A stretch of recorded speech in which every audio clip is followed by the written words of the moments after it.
చాలామంది ఏమంటారంటే మనకి కుండలిని లేవలేదు ఇది లేవలేదు అంటారు కదండి. 5 చక్రాలు డిఫాల్ట్ ఉంటాయి, ఓపెన్ అయ్యి ఉంటాయి. 6వ చక్రం దగ్గరే మనం ఇరుక్కుపోతాం. ఆ ప్లేన్ గురించి మనం హ్యూమన్ దాంట్లో మాట్లాడుకుంటాం.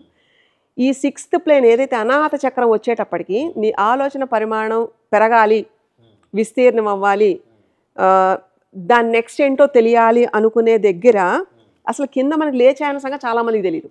సిద్ధశాస్త్రం ఏం చెప్తుంది అంటే మూలాధారం వాసనకి అతీతి, అంటే ప్రతీతి. సో యూ కెన్ స్మెల్ అంటే అది ఓపెన్ అయినట్టే కదండి. అలాగే నీకు రూపం ఉంది.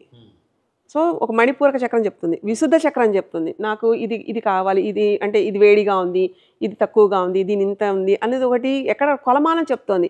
ఆ నాలెడ్జ్ అంతా ఈ చక్రాల రూపంలో already it was decoded long back.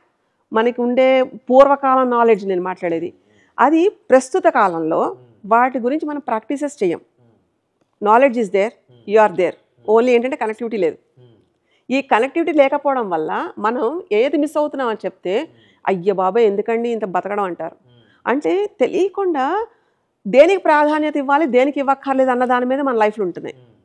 మన ప్రాబ్లమ్స్ మీద కాన్సన్ట్రేషన్ ఉందా కనిపిస్తున్నాయి కాబట్టి అసలు తెలుసుకోవాలన్న దాని మీద బ్రహ్మ విద్య పట్ల అనురక్తి కలగడం లేదు.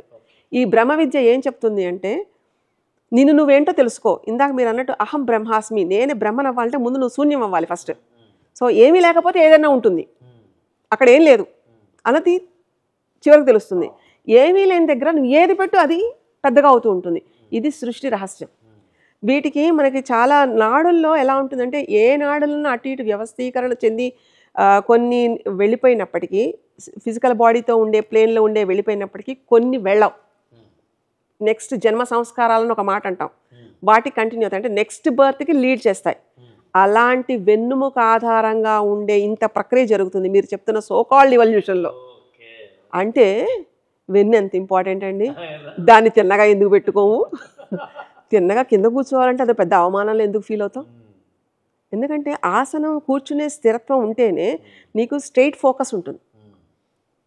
ఎక్కడ మనం ఫోకస్ పెడతామో యువర్ ఎనర్జీ ఫ్లోస్ దేర్.